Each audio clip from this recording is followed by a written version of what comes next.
झारखंड एक ऐसा राज्य जो अपनी नई पहचान गढ़ने की दिशा में तेजी से आगे बढ़ रहा है। निवेश आ रहा है, नई नीतियां बन रही हैं, उद्योगों का विस्तार हो रहा है और विकास के बड़े बड़े दावे किए जा रहे हैं।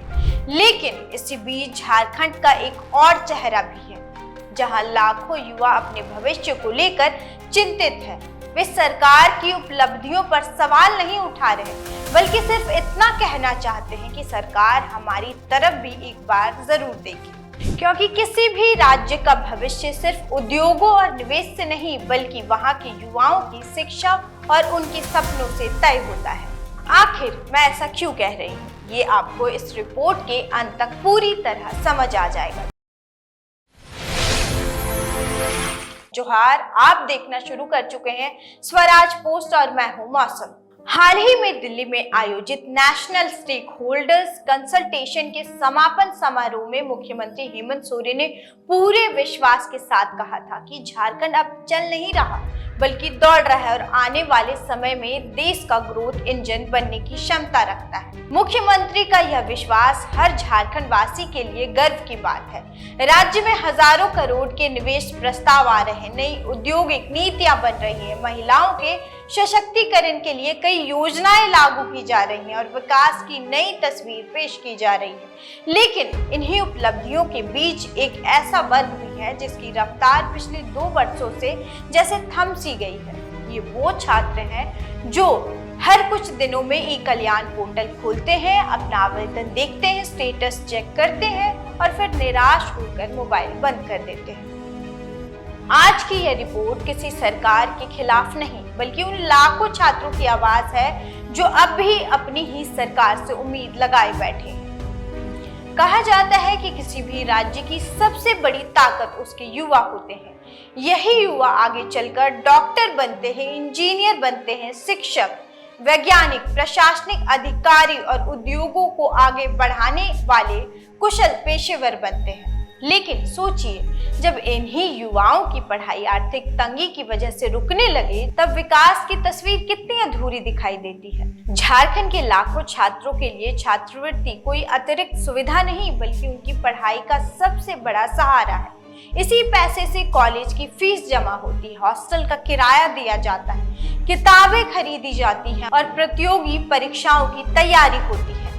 लेकिन जब यही राशि महीनों तक नहीं मिले, तो सबसे पहले छात्र का आत्मविश्वास टूटता है। ई कल्याण पोर्टल पर उपलब्ध आंकड़ों के मुताबिक शैक्षणिक सत्र 2024-25 में सरकार ने 32,61,769 छात्रों को छात्रवृत्ति का लाभ दिया और इसके लिए 1,339 करोड़ 35 लाख रुपए जारी किए गए। इनमें 29,16,101 प्री मैट्रिक और 3,45,668 पोस्ट मैट्रिक छात्र भी शामिल हैं। निस्संदेह यह सरकार के बड़े प्रयासों को दर्शाता है, लेकिन इन आंकड़ों के पीछे एक दूसरी तस्वीर भी है जो आज लाखों परिवारों की चिंता बनी हुई है। सरकारी पोर्टल और छात्र संगठनों के मुताबिक करीब 6,63,499 छात्रों की छात्रवृत्ति अब भी लंबित है। इनमें बड़ी संख्या अनुसूचित जनजाति पिछड़ा वर्ग के छात्रों की है, जो कई महीनों से अपनी राशि का इंतजार कर रहे हैं। बताया जा रहा है करीब 2.5 लाख से अधिक एसटी छात्रों को पोस्ट मैट्रिक छात्रवृत्ति अभी तक पूरी तरह जारी नहीं हो सकी है।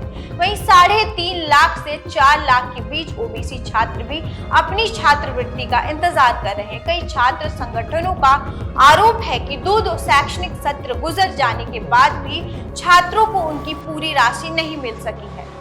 सरकार की ओर से इसके पीछे कई कारण बताए गए हैं।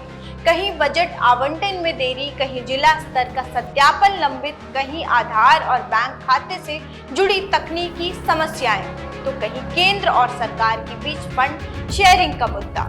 लेकिन सवाल वही है, इन तमाम प्रक्रियाओं और तकनीकी देरी की सबसे बड़ी कीमत आखिर कौन चुका रहा है? जवाब है वह छात्र जिसकी इन देरी में कोई गलती ही नहीं है। हमारे पास झारखंड के अलग अलग जिलों के कई छात्रों ने अपने ई कल्याण पोर्टल के स्क्रीनशॉट भेजे हैं। इनमें साफ दिखाई देता है कि आवेदन कॉलेज स्तर से स्वीकृत हो चुके हैं। कई मामलों में जिला स्तरीय समिति यानी डीएलसी की प्रक्रिया भी पूरी हो चुकी है।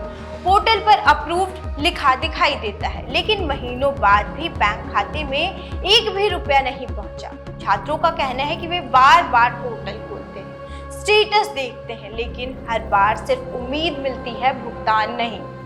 अब इस पर एक और सवाल उठता है।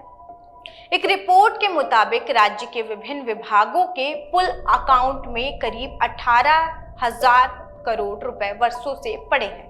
इनमें कल्याण के विभाग के पुल अकाउंट में भी करीब 1,229 करोड़ रुपए होने का उल्लेख किया गया है।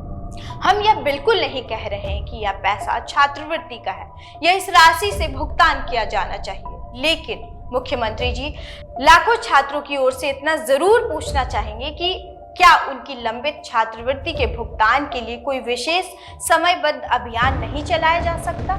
क्योंकि यहाँ सवाल सिर्फ पैसों का नहीं, यह सवाल है झारखंड के भविष्य का, और आप भी झारखंड के भविष्य को संवारना चाहते हैं। इसी बीच आपने उच्च एवं तकनीकी शिक्षा विभाग की समीक्षा बैठक की। विश्वविद्यालयों में रिक्त पदों को जल्द भरने, पीपीटी मोड पर छात्रावास संचालित करने, डिजिटल शिक्षा को बढ़ावा देने के लिए लाइव ऑनलाइन क्लास शुरू करने और उच्च शिक्षा व्यवस्था को मजबूत बनाने जैसे कई महत्वपूर्ण निर्देश भी दिए। ये सभी फैसले स्वागत योग्य हैं। बेहतर विश्वविद्यालय, बेहतर शिक्षक और बेहतर सुविधाएं निश्चित रूप से झारखंड की शिक्षा व्यवस्था को मजबूत बनाएंगी, लेकिन उतना ही जरूरी है उन छात्रों की चिंता को दूर करना भी जो छात्रवृत्ति नहीं मिलने के कारण फीस जमा नहीं कर पा रहे हैं, पढ़ाई छोड़ने की कगार पर है या कर्ज लेकर अपनी शिक्षा जारी करने को मजबूर है। क्योंकि शिक्षा सिर्फ इमारतों, हॉस्टलों और ऑनलाइन क्लास से मजबूत नहीं होती।